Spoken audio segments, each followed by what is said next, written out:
I don't know where to begin with Alan West. Do you remember Alan West? I was one of the first people in the media to have him on my show, and I asked you to help him.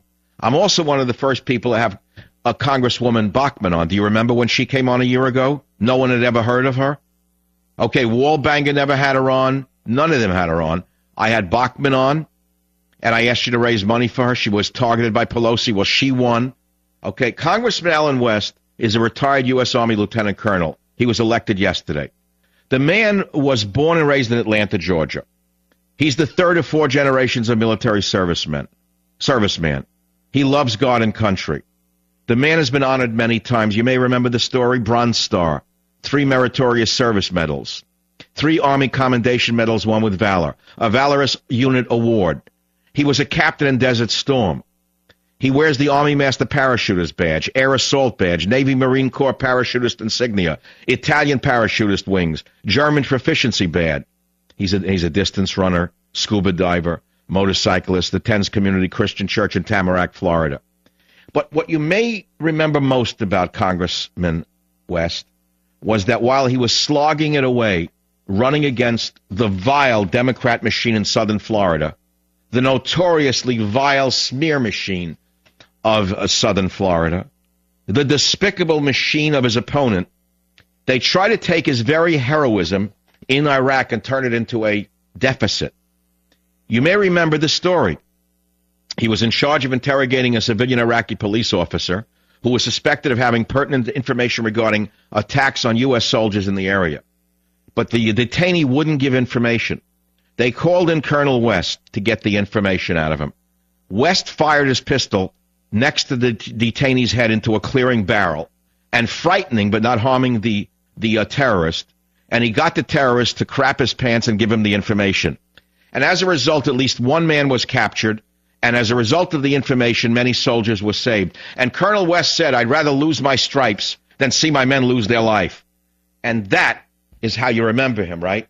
But the Democrats took this act of valor and turned it into a deficit. So they thought. But let me tell you something, all you rats in southern Florida. You have a real man now in Congress instead of another deli manager. Savage.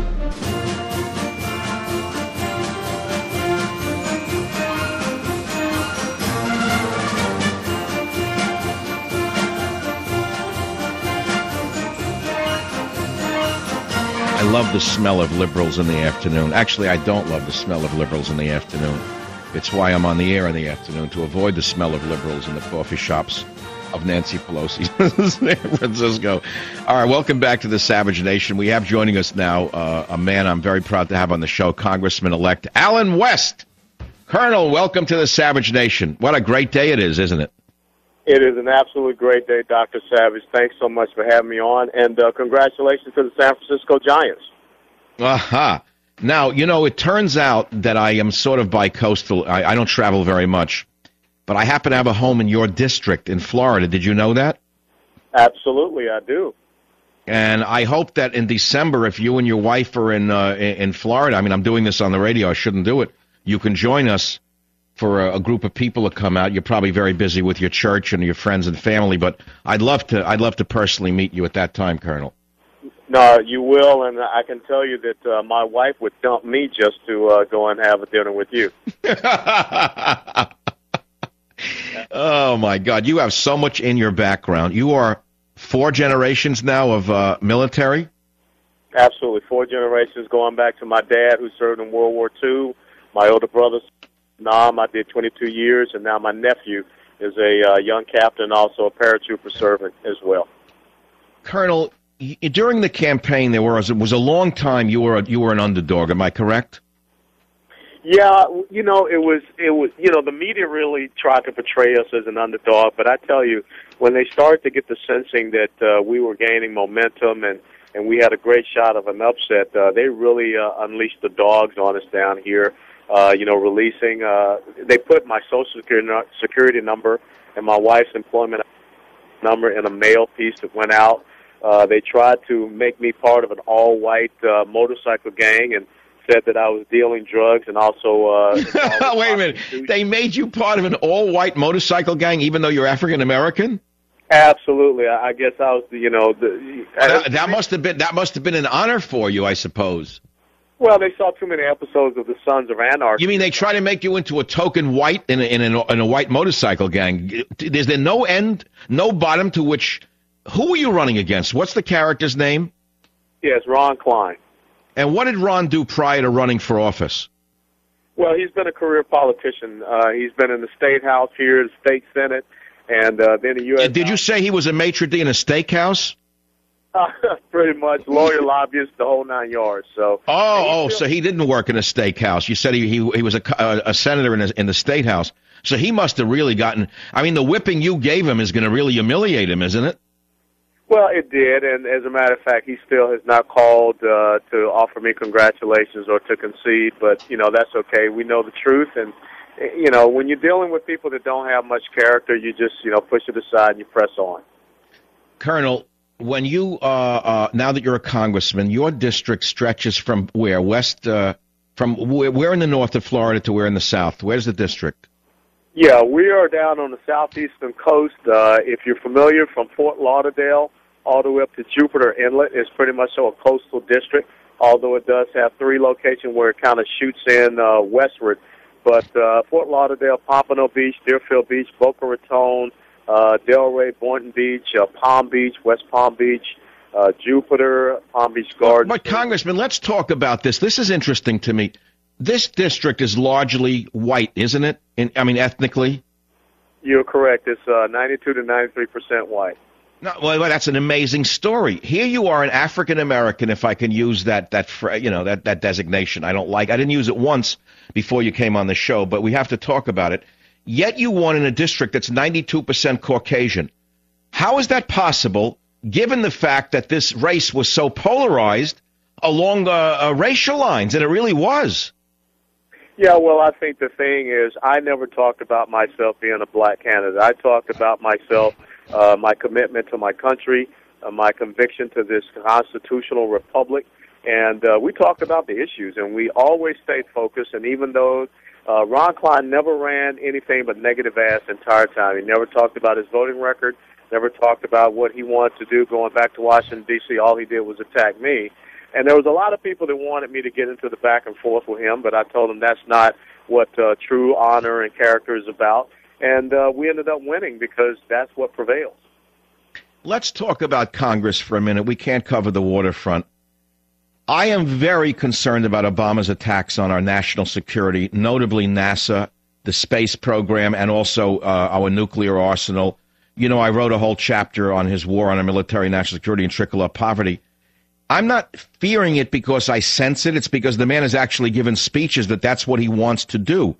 Is this something that the Democrat Party is willing to tackle?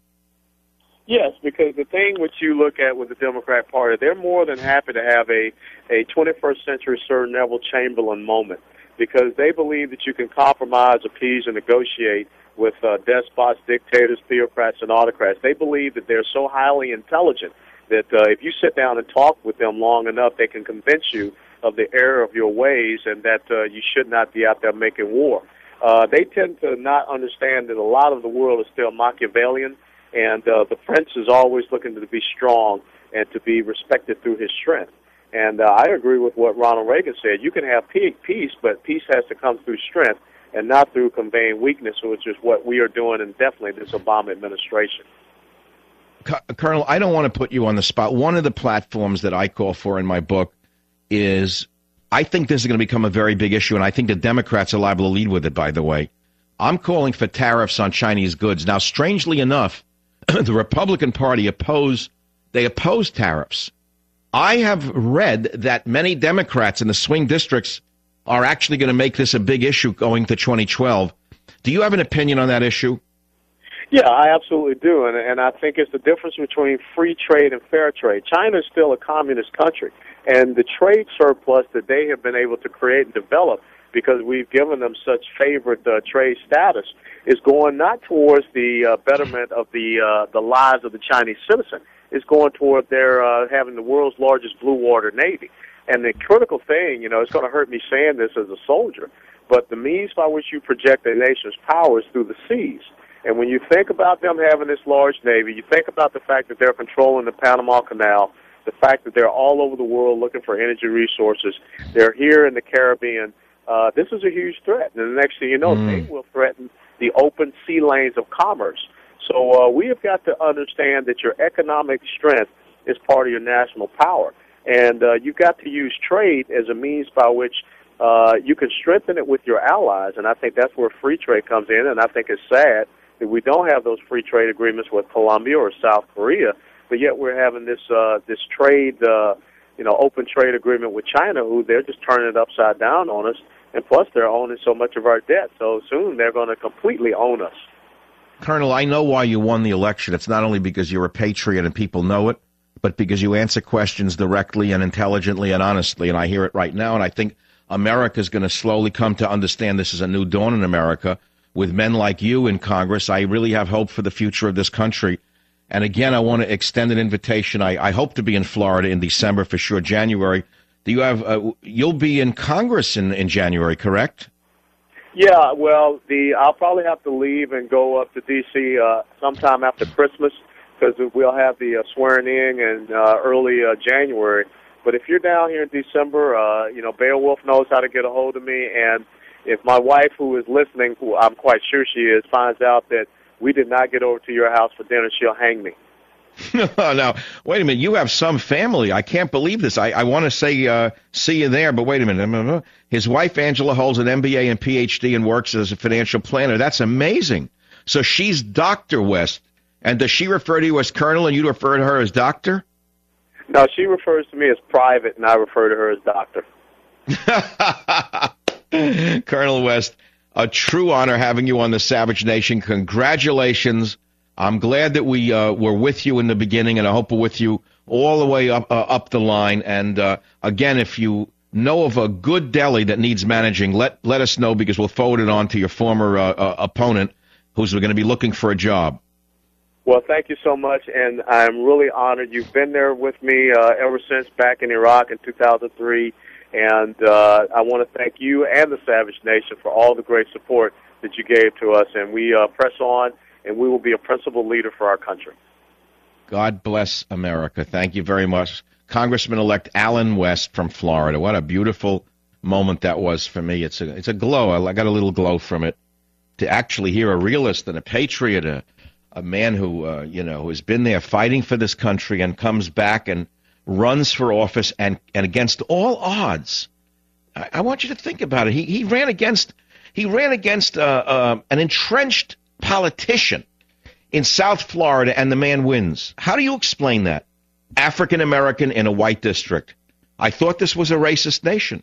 According to the liberal playbook, it was a racist nation. Anyone who opposed Obama was not a patriot. They were a racist. Well, I guess we've come to see that that's a falsehood.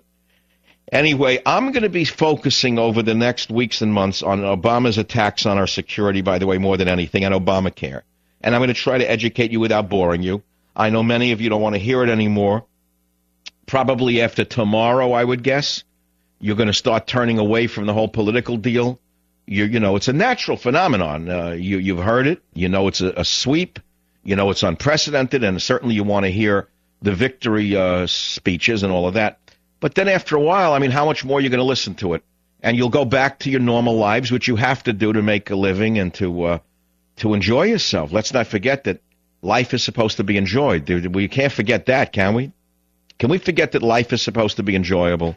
Many of us work so darn hard. We worry so much. We worry for ourselves and our family and our country that we've forgotten that one of the key purposes of living is to enjoy ourselves. So just maybe even I, Michael Savage, can let go for a little bit, lighten up a little bit over the next weeks, God willing, and I'll learn to enjoy myself with you right here on the Savage Nation. I'll be right back. Savage.